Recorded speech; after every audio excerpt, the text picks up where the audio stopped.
중국의 한 기업이 개발한 유인용 드론입니다. 드론은 중국이 세계 시장 점유율 90%를 차지할 정도로 중국의 핵심 기술로 꼽히는데요.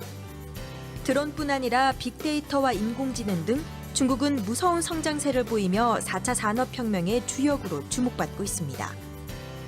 세계 최대 온라인 게임 기업이자 중국 최대 소셜 네트워크 서비스 기업인 텐센트는 삼성전자를 제치고 약 380조 원 가치의 아시아 최고 기업 자리를 차지했죠. 실제로 중국인들은 아침엔 메신저 서비스인 위챗을 통해 맞춤형 추천 뉴스를 읽고 출근길엔 중국판 우버라 불리는 디디 추싱 앱을 통해 택시를 잡으며 QR코드를 통한 모바일 간편 결제로 지갑을 들고 다니지 않게 됐습니다. Important signs already. If you look at artificial intelligence, China has the two fastest supercomputers. If you look at the investment into fundamental research and development, China has just passed Europe in terms of funding, and it's on track by the end of the decade to surpass the United States in terms of their level of investment. 그렇다면 IT 강국으로 불리는 우리나라의 4차 산업혁명은 어떤 모습일까요?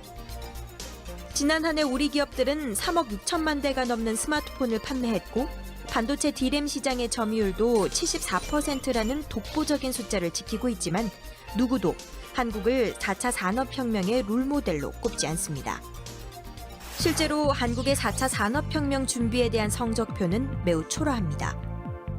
홍콩과 말레이시아, 대만보다 낮은 25위.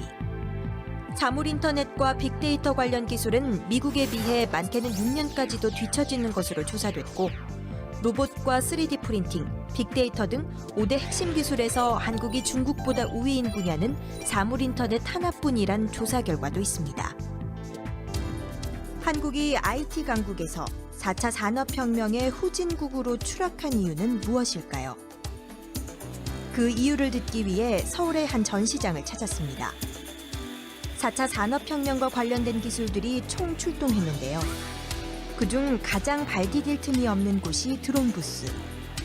드론은 IoT 산업의 기반이 될 하늘 위의 센서로 4차 산업혁명의 기폭제 역할을 할 핵심 기술입니다.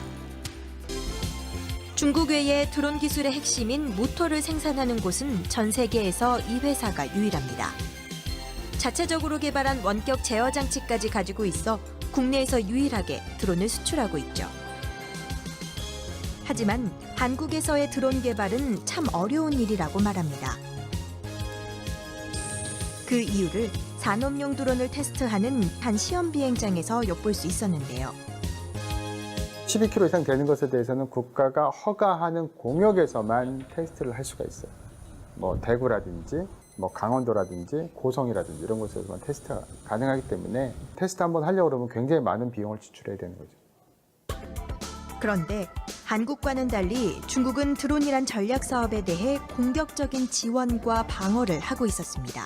중국의 모 업체랑 해가지고 수출을 했어요. 컨테이너로 보냈는데 3개월 만에 반송되어 왔습니다. 중국 정부에서 저희한테 보낸 내용이 뭐냐면 중국은 드론을 제조하는 국가다. 수입하는 국가가 아니다. 자국 내 산업을 보호하기 위해서 중국에서는 당신네 나라의 드론을 수입을 허가할 수 없다. 단, 니네가 중국에 드론을 팔고 싶으면 회사를 중국으로 이전시켜라. 라는 내용이었어요. 뿐만 아니라 중국의 장시성은 유망 기업과 함께 건물, 부지 등의 지원을 약속하며 이 회사의 기업 이전을 제안해 왔는데요. 장시성은 비행체 특화 산업단지로 230만 제곱미터, 70만 평 규모의 연구 인력만 20만 명이 있는 지역입니다. 중국이 전 세계 드론 산업을 독점하겠다는 야심을 드러내고 있는 거죠. 드론 모터와 핵심 부품의 99%를 차지하는 중국이 부품을 내주지 않으면 전 세계 드론 산업은 멈추게 됩니다. 드론 생산하기 위한 원천 기술이 필요합니다. 그 다음에 그 위에 그걸 운영하는 어플리케이션이 필요한 거고요. 근데 한국은 원천 기술을 보유하지 못한 나라입니다. 사실은 남북이 대치되어 있고 중국과의 관계에 따라서 물류를 받을 수 있고 못 받을 수 있는 나라거든요. 그러면 유사실 대비해서라도 중국처럼 모듈화되어 있는 원천 기술을 갖고 있는 회사들을 육성할 필요성이 충분히 있다고 생각합니다.